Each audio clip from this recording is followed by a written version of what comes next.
નમસ્કાર મિત્રો, GPSC class 1-2 ના પીવાયક્યુની આપણે ચર્ચા કરીએ છીએ. આ એક્ઝામ 7/1/2024ના દિવસે લેવાઈ હતી અને એક ઇન્ટરેસ્ટિંગ સવાલ પૂછાયો છે એક્ઝામમાં. ઘણા બધા લોકો જે છે આવા ક્વેશ્ચનને છોડી દેતા હોય છે.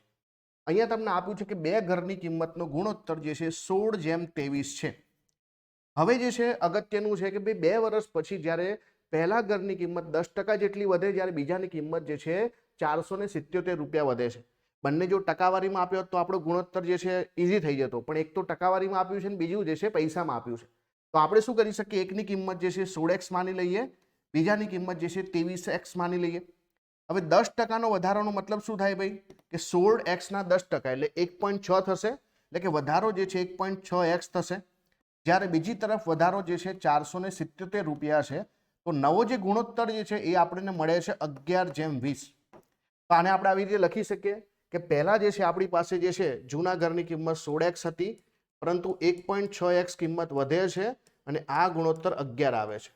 અને બીજી બાજુ ગુણોત્તર, કેમ કે ગુણોત્તરમાં જ આંકડા લેવાના છે, બીજી તરફ ગુણોત્તર કેટલો થશે કે બીજી તરફ ગુણોત્તર આપણો થઈ જાય છે કે 23x વત્તા 477 રૂપિયા અને આ જે છે ભાગ્યા 20. હવે આપણે ક્રોસ મલ્ટિપ્લિકેશન કરી શકીએ, બરાબર. તો 16 ને 1 જે છે 17, 17.6x ગુણ્યા 20 બરાબર. અહીંયા જે છે 23 ગુણ્યા 11, 23x ગુણ્યા 11 વત્તા 477 ગુણ્યા 11. હવે જુઓ, આ 17.6 એટલે 176 ગુણ્યા 2 થઈ જશે, અને 176 ગુણ્યા 2 નો મતલબ શું થશે, એટલે 6 દુ 12 થશે, અને આ જે છે બરાબર 7 દુ 14 વધી પડી 1 અને 2 એકા 2 ને 1 3.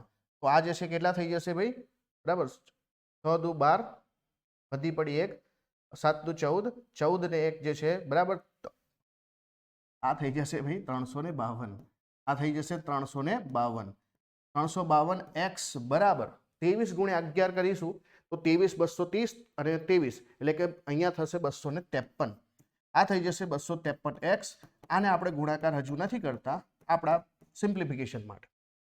તો 352 માંથી આપણે 253x બાદ કરીએ તો આપણને 99x મળે, અને 99x ની કિંમત જે છે 477 ગુણ્યા 11. કેમ નથી કર્યા, જુઓ 11 ભાગ ચાલશે તો 11 9 99 થશે, અને આપણે 9 ભાગ ચલાવીશું તો 9 5 45, 2 વધ્યા 47, 2 વધ્યા છે એટલે 27, તો 9 તરીના 27. એટલે કે મને અહીંયા x ની કિંમત કેટલી મળી છે, x ની કિંમત મને 53 મળી છે.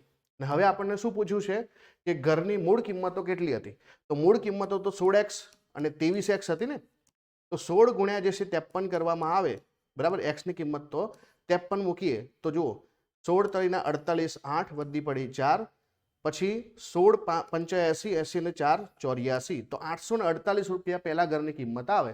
તો આપણે બીજો ઘરની કિંમત શોધવાની જરૂર પણ નથી, આપણો પહેલો જવાબ આવ્યો. પણ ઉપરોક્ત પૈકી એક પણ નથી, તો આપણે બીજે પણ શોધીએ.